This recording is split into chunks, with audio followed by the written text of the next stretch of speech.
It's in the air and the bowler takes it. Hello, नमस्ते, शशेकाल, आदाब और केम छो। मैं हूं आपका दोस्त और मेरे दो दोस्त that is Ishaan Lalwani and Joshua Nath both joining again for Cotton Wool Stories. Thank you so much Joshua and Ishan for joining. आज का एपिसोड होगा हमारा will be more towards the analysis of each squad for the T20I World Cup. जब पूरे IPL में हम लोग ने सीएसके, मुंबई, आरसीबी, कोलकाता अलग अलग टीम्स के नाम चीखे, अब होगा यूनाइट होके एक साथ इंडिया इंडिया चिल्लाने का। हम बात करेंगे ऑस्ट्रेलिया की। पूरी दुनिया की नजरें इस टीम पर टिकी हुई हैं कि भाई ये टीम कुछ कीर्तिमान हासिल करेगी, ये सबके छक्के उड़ा देगी और ये अडेप्टेबिलिटी में, लर्निंग में, मिस्टेक्स को रिपीट ना करने में और इन सब चीजों में बहुत अव्वल है। हैंड्स डाउन पूरी दुनिया के लोग कह रहे हैं कि भाई ऑस्ट्रेलिया ही ये टूर्नामेंट जीत रही है। ठीक है, I am starting my Australia squad preview or team preview with the statement that they are the firm favorites for this tournament. Now come the thing कि उनका फॉर्म कैसा रहा है पिछले कुछ सालों में। पिछले 2 साल जो हमने देखे हैं, जैसे हमने देखा है कि T20 विश्व कप जो हुआ था ऑस्ट्रेलिया में ही हुआ था, उसके बाद से ऑस्ट्रेलिया ने 14 मैच खेले हैं, 14 T20 इंटरनेशनल खेले, जिसमें से 9 में जीते हैं, 5 हारे हैं। और जो उनको T20 सीरीज विन हुई है वो साउथ अफ्रीका, वेस्ट इंडीज और न्यूजीलैंड के खिलाफ हुई है, जो कि काफी स्ट्रॉन्ग T20 टीम्स हैं। सब में से दैट भाई इंडिया को तो नहीं हरा पाए, तो कैसे आप कह सकते हो कि ये वो है। बट भाई ये वर्ल्ड कप है और यहाँ पर ऑस्ट्रेलिया को आप कम नहीं आंक सकते हो, राइट? तो Australia is coming with good form into this tournament. The players to watch out for, इनकी टीम अगर मैं देखता हूं तो मेरे को बहुत घबराहट होती है कि भाई इसमें कौन सा कोई खिलाड़ी ऐसा है जो धुरंधर नहीं है, राइट? आप अगर पेशेवर बल्लेबाजों की बात कर रहे हो तो आपके टॉप जो ओपनिंग बैट्समैन है वही ट्रेविस हेड और डेविड वार्नर है, राइट? हालांकि डेविड वार्नर का आईपीएल इतना अच्छा नहीं रहा, लेकिन उन्होंने I think warm up game में एक 50 मारी है, तो उनका राइट आईसीसी टूर्नामेंट्स में you never know, Australian opening batters are they have a habit of keeping their best for the final encounter, so never discount the batters for Australia. When it comes to पेशेवर batters, जो specialist batsman है वो Travis head है, David Warner है and Tim David है जो कि specialist batting करते हैं। उनके पास 2 विकेट कीपर है, जॉश इंग्लिश और Matthew Wade.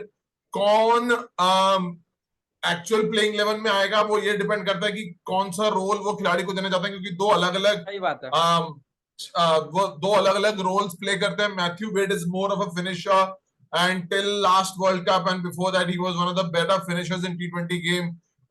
He did that well sporadically for Gujarat also in IPL. Josh English एक अच्छा खिलाड़ी है, but वो ज्यादा करके टॉप ऑर्डर काइंड ऑफ खिलाड़ी है। So Josh English और Matthew Wade in this Australian team is somewhat similar to जैसे इंडिया में संजू सैमसन वर्सेस ऋषभ पंत है।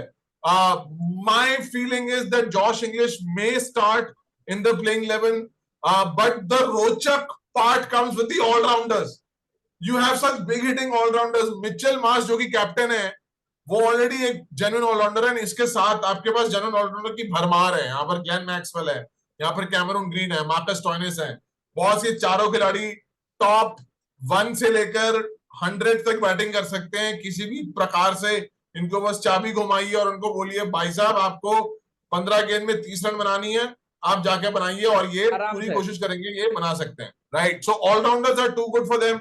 Now come the bowlers, they will start with their very similar kind of bowling lineup, which is हम लोग 15,000 सालों से देख रहे हैं कि पैट कमिंस, जॉश हेजलवुड और मिचेल स्टार्क की तिगड़ी होती है और उनके साथ एक स्पेशलिस्ट स्पिनर होता है।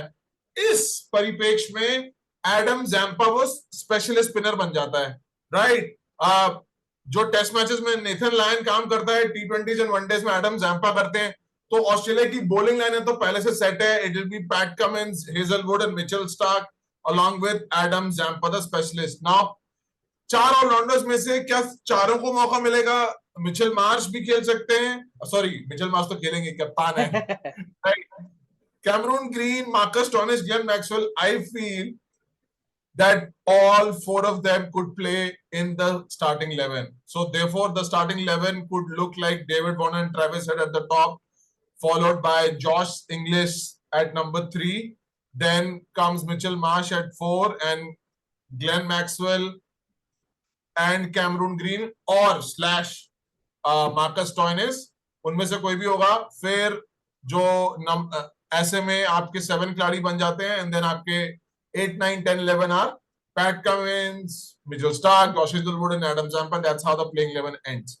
मैंने स्टार्टिंग में ही बोल दिया कि ये टीम फर्म फेवरेट्स है. So that is about it for Australia.